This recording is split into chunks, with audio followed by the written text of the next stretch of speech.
Hello everyone, how you doing? And in this quick tutorial I'm going to show you how you can fix headphone jack not working or headphone jack problem in Realme C25Y.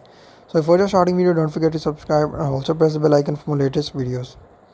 So to fix headphone jacks not working problem in Realme C25Y, first of all you just need to open settings. So just tap on settings and follow every single step as I'm showing you in this video. This will fix your problem. It's not a game, it's a rich thing.